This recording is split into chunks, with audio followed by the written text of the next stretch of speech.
কাল বাংলাদেশের দ্বিতীয় প্রস্তুতি ম্যাচ আয়ারল্যান্ডের বিপক্ষে টাইগাররা কাটাতে চায় bat patch.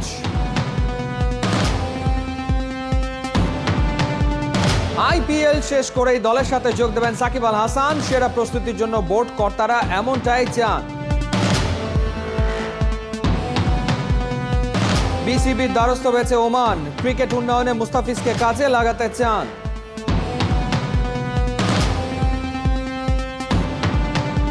Mustafizur. I love that cricketer. He is such a talented bowler, and I was telling Mr. Nazmul Hasan, I said, Nazmul, please send him down to work over here with my fast bowlers. সাফ ফুটবলে অল্পের জন্য স্বপ্নভঙ্গ, ফাইনালে খেলার অপেক্ষা আবার হলো সাঙ্গ।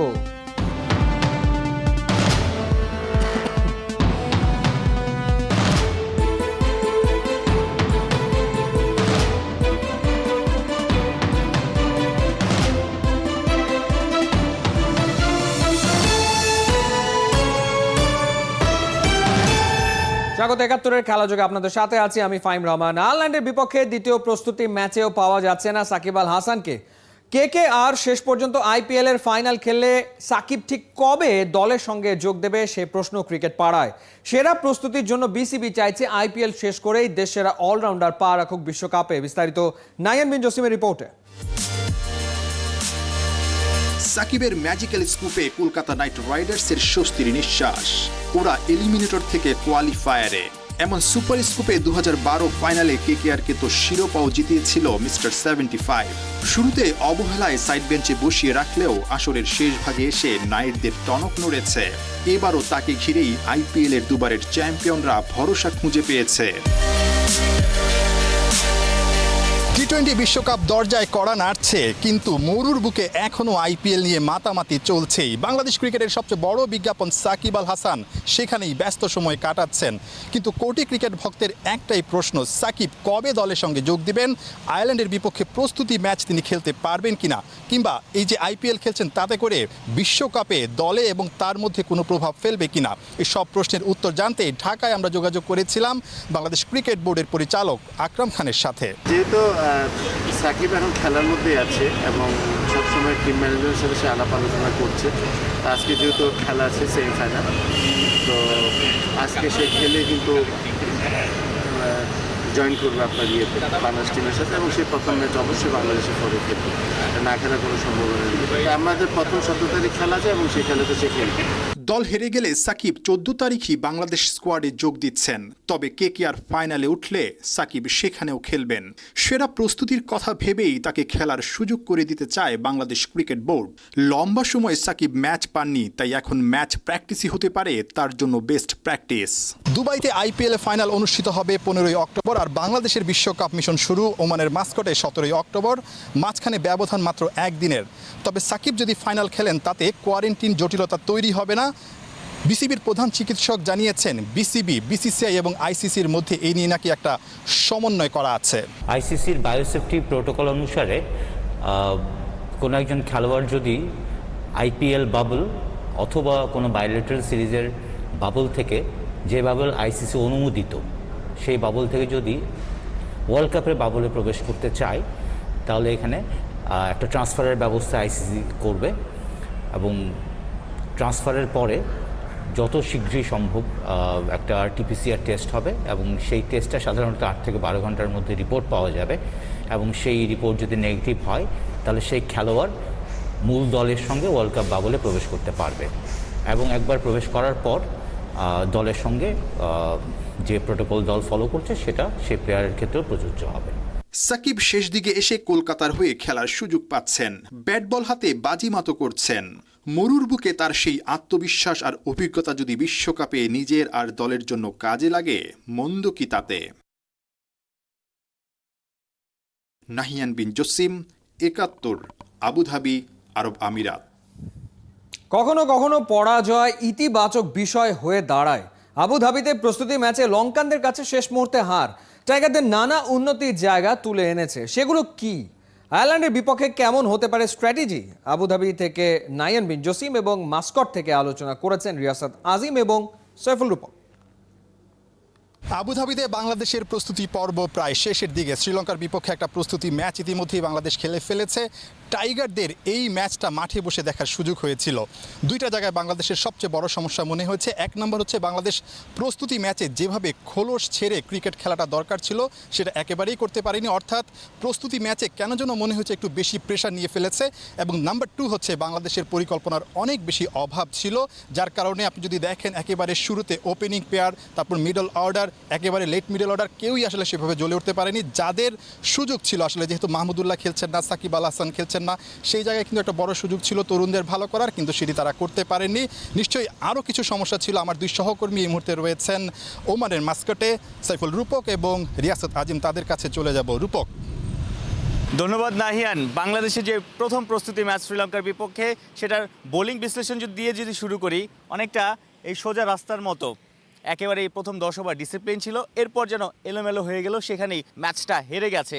এটা কিন্তু অনেকটা পজিটিভ একটা সাইন, কারণ আপনি যখন প্রস্তুতি ম্যাচে এরকম একটা ধাক্কা খাবেন, কারণ আমরা শেষ 10টা ইন্টারন্যাশনাল ম্যাচে দেখেছি বাংলাদেশ শুরু থেকেই প্রতিপক্ষ অস্ট্রেলিয়া এবং নিউজিল্যান্ডের উপর বোলাররা চেপে ধরেছে এবং প্রথম 10 ওভারই কিন্তু ম্যাচ জিতে যায় অনেকটা। কিন্তু এখানে উল্টোটা হয়েছে, তার মানে বিশ্বকাপ বাছাই ম্যাচ আছে, বিশ্বকাপের মূল পর্ব যদি আমরা কোয়ালিফাই করি, সেখানে যে ম্যাচগুলো হবে তার আগে একটা লেসন থাকবে যে শেষে 10 ওভার বা 5 ওভারে কেমন বোলিং করতে হবে, ফিল্ডিং সেট আপ কেমন হবে, বোলারদের এক্সিকিউশন কোন কোন জায়গায় ডেভেলপ করা দরকার, এই বিষয়গুলো কিন্তু এখন বাতলে নেয়ার বা বোলারদের আর রপ্ত করার একটা সুযোগ বা একটা মেসেজ কিন্তু তারা পেয়েছে এবং আমরা আশা করব আয়ারল্যান্ডের বিপক্ষে সেই সুযোগটা কাজে লাগাবে। তবে রিয়াসত, আপনার কাছে কি মনে হয় আর কোন কোন জায়গায় উন্নতি দরকার, কিংবা এই ওমানে আসার আগে আবুধাবিতে শেষ প্র্যাকটিস ম্যাচটায় কি কি নেয়ার আছে? তিনটা জায়গায় বাংলাদেশ স্পেসিফিকভাবে কিন্তু আলটিমেটলি একটা ডিফারেন্ট পজিশনে রয়েছে। আপনি দেখেন আগের ম্যাচ, অর্থাৎ প্রথম ম্যাচটায় বাংলাদেশের হয়ে কিন্তু ক্যাপ্টেন খেলেননি, আমরা খেয়াল করেছি সাকিব মুস্তাফিজের কেউ খেলেননি। আমরা যদি মূল টুর্নামেন্টে লক্ষ্য করি, এই তিনজনের ইনক্লুশনটা কিন্তু বাংলাদেশকে বদলে দিবে, নাম্বার 1। নাম্বার 2, যেটা প্র্যাকটিস ম্যাচে যিনি অধিনায়কত্ব করুন না কেন, তার সাথে কিন্তু মাহমুদুল্লাহ রিয়াদের ক্যাপ্টেন্সির কিন্তু একটা বড় পার্থক্য থাকবে। এবং মাহমুদুল্লাহ রিয়াদ কিন্তু অ্যাজ এ ক্যাপ্টেন বাংলাদেশকে কিন্তু টানা 3টা টি20 সিরিজ জিতিয়েছে। নাম্বার 3 পয়েন্ট, যে বাংলাদেশ স্লগে কিন্তু খুব একটা ভালো বল করতে পারেনি, সেই জায়গায় সাকিব এবং মুস্তাফিজের ইনক্লুশন কিন্তু পুরো সিনারিওটা আই থিঙ্ক যে বদলে দেবে। কারণ সাকিব আল হাসান দুর্দান্ত আইপিএলে বল করেছেন, এই উইকেটগুলো সম্পর্কে তার অনেক ধারণা রয়েছে। আর মুস্তাফিজুর রহমান ডেথ ওভারে কতটুকু ভয়ঙ্কর হতে পারে, কার্যকর হতে পারে, সেটা সবারই জানা, এই ব্যাপারে কোনো ডাউট নেই। তবে আমাদেরকে যেতেই হচ্ছে আবারও আবুধাবিতে। আমাদের সহকর্মী নাহিয়ান বিন জসিম সেখানটায় বাংলাদেশ দলকে ফলো করছেন। সাইন আউট করছি মাস্কাট থেকে। রূপক, বাংলাদেশ বিশ্বকাপের আগে ছোট্টখাটো একটা ধাক্কাই খেয়েছে শ্রীলঙ্কার বিপক্ষে। মাত্র 147 রান করেছিল, সেখানে 22টা এক্সট্রা, অর্থাৎ মাত্র 125 রান ব্যাট থেকে এসেছে। বাংলাদেশ দলের প্রিপারেশনটা ভালো হয়নি। নিশ্চয়ই বাংলাদেশ আয়ারল্যান্ডের বিপক্ষে সেই সমস্যাগুলো বা দুর্বলতাগুলো কাটিয়ে উঠতে পারবে এবং নিশ্চয়ই এখান থেকে আত্মবিশ্বাস নিয়ে ওমানে ফিরতে পারবে বিশ্বকাপের মিশন শুরু হওয়ার আগে। নাহিয়ান বিন জসিম, 71, আবুধাবি, আরব আমিরাত। সময়টা মাত্র 3 মাসের, এর মাঝে বিশ্বকাপ আয়োজনের জন্য প্রস্তুত হয়েছে ওমান। ওমান ক্রিকেটের চেয়ারম্যান পঙ্কজ খিমজি খেলাযোগকে দেওয়া সাক্ষাৎকারে জানিয়েছেন তার দলকে দীক্ষা দিতে মোস্তাফিজকে কাজে লাগাতে চান। সেই প্রস্তাব নাকি বিসিবি সভাপতিকে দিয়েও রেখেছেন। বিশ্বকাপে বাংলাদেশ সেরা 5টা দলের মধ্যে থাকবে এমন বিশ্বাস পঙ্কজ খিমজির। মাস্কট থেকে রিয়াসত আজিমের পাঠানো রিপোর্ট।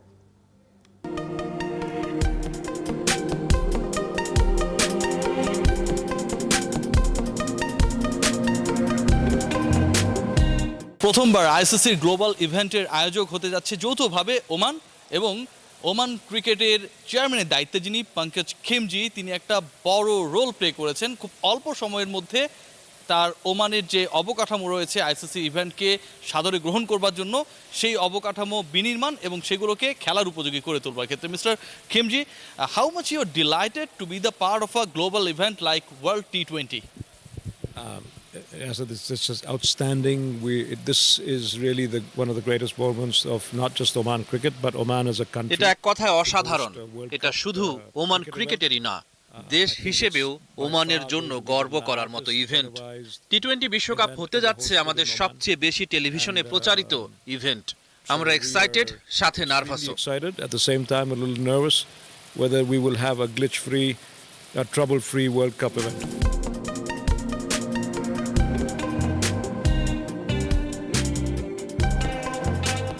ওমান ক্রিকেটের চেয়ারম্যান ঘরের সাথে বাইরের খবরও রাখেন বেশ। কোয়ালিফায়ারে বাংলাদেশ ওমান একই গ্রুপে, তাই রিয়াদের দল নিয়ে আয়োজক বোর্ডের শীর্ষ কর্তার লেখাপড়াটা বেশ ভালো। So what's your expectations from Bangladesh cricket team? As I am a journalist from Bangladesh, so I want to know this answer. You have probably one of my favorite cricketers in your team. Mustafizur. I love that cricketer. He is such a talented bowler, and I was telling Mr. Nazmul Hasan, I said, Nazmul, please send him down to work over here with my fast bowlers. I want him to come over here and do his little training over here, and I can also start working with my fast bowlers. Wonderful. Let's do that. What was the reply from Mr. Nazmul Hasan? He said, Pankaj, you're my friend. You will do anything we will do for you. So I said, I'm looking forward to it. No, but that was one. And of course, Shakib. Shakib is a legend of the game, not just now in Bangladesh, but in Asian cricket format. He is by far one of the top all-rounders in the world. And I think Bangladesh would be at least 5 or 6 rank at the end of this tournament.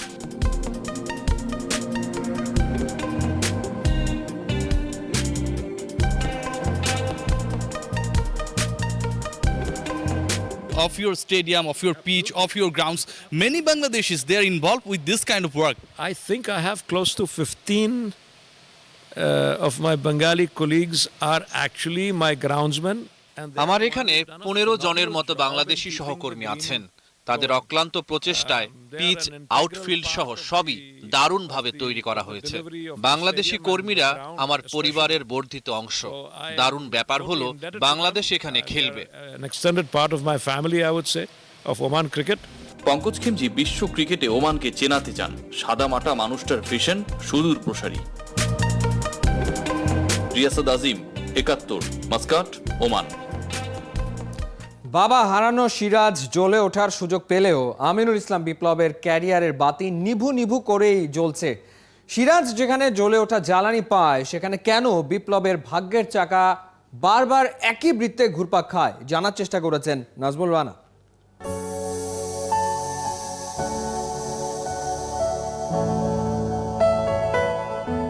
স্বপ্নের রথে চড়ে ওর যেতে চাওয়া বহুদূর, বহু বন্দর ঘুরে ওর তড়ি ফেরানোর চেষ্টা কাঙ্ক্ষিত দারুচিনি দ্বীপে। তবে নীলদরিয়া ওকে দেয় না মোটেও অবসর, যতবার তীরে যেতে চায় ততবারই আঁকড়ে ধরে না জল। শ্রাবণ ধারায় বুক ভিজে যায়। লেগ স্পিনার সংকটে ভোগা বাংলাদেশে বিপ্লব হতে পারতেন আশীর্বাদ, বিপরীতে হয়ে গেছেন কেবল বোঝা। টি-20 ফরম্যাটে অভিষেক হয়েছে, ম্যাচও খেলেছেন 7টা, ঝুলিতে 10টা উইকেটও আছে। তারপরও কেন যেন উপেক্ষাদের বাড়াবাড়ি। 19-এ ডেবু হওয়া বিপ্লবের ক্যারিয়ারটা তাই 20 সালেই থমকে আছে। থেমে থেমে দলে জায়গা মিললেও মূল একাদশে ঠাঁই মেলে না, মাঠেও তাই নামা হয় না। রিজার্ভ বেঞ্চিতে বসতে বসতে ওর অপেক্ষারাও বুড়ো হয়ে যায়। জিম্বাবুয়ে সিরিজে স্কোয়াডে ছিলেন, তবে টিম কম্বিনেশনের জন্য ওকে মূল একাদশে রাখা হয়নি।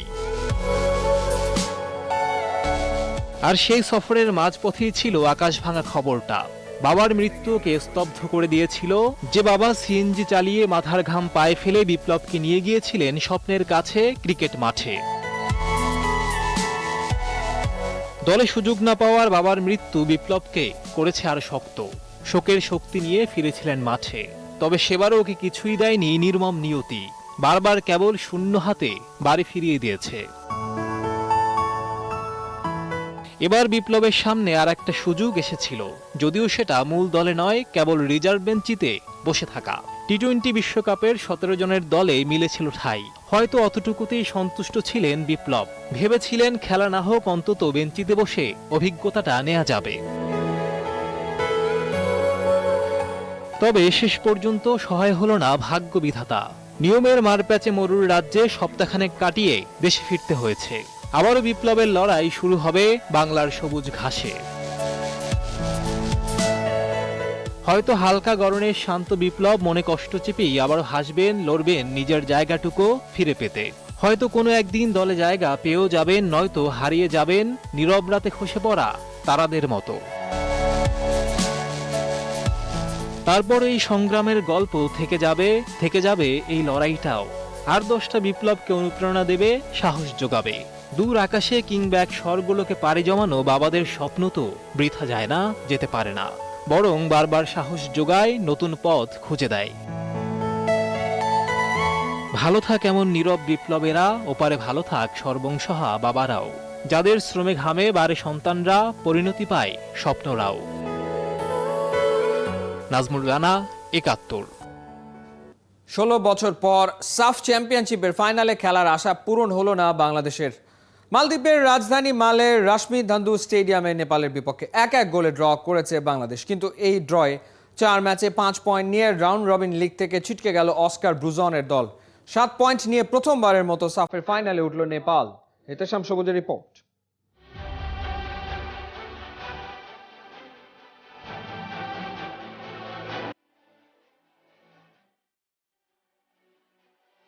এমনটা কি না হলেই হতো না, যেতে যেতে ওই দুচোখ দুঃখ ব্যথা সইছিল, আক্ষেপের কথা বলছিল। জিকো বাংলার এই বাজপাখি দলকে বাঁচাতে বাধ্য হয়েছিল বক্স ছেড়ে ছুটে আসতে। হয়তো ভুল হয়ে গেছে, কিন্তু দেশের জন্য এই ভুলটাই গৌরবের মর্যাদার। ম্যাচের তখন মিনিট 10 বাকি।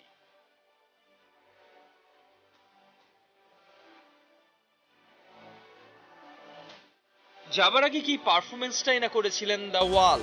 একবার দেখুন অন্তত 5টা সলিড সেভ করে কিভাবে বুক দিয়ে আগলে রেখেছিলেন বাংলার স্বপ্নটাকে।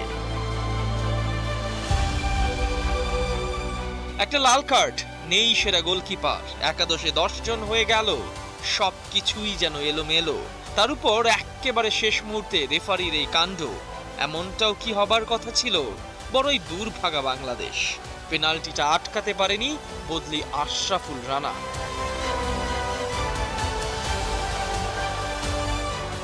এক মুহূর্তে ভেঙে গেল 16 বছর ধরে লালিত সাফের ফাইনালে খেলার স্বপ্নটা। অথচ পুরোটা সময় জুড়েই বাংলাদেশ ম্যাচটা নিজেদের নিয়ন্ত্রণে রেখেছিল। 9 মিনিটেই সুমন রেজার আর্লি স্ট্রাইক, বাংলাদেশের লিড।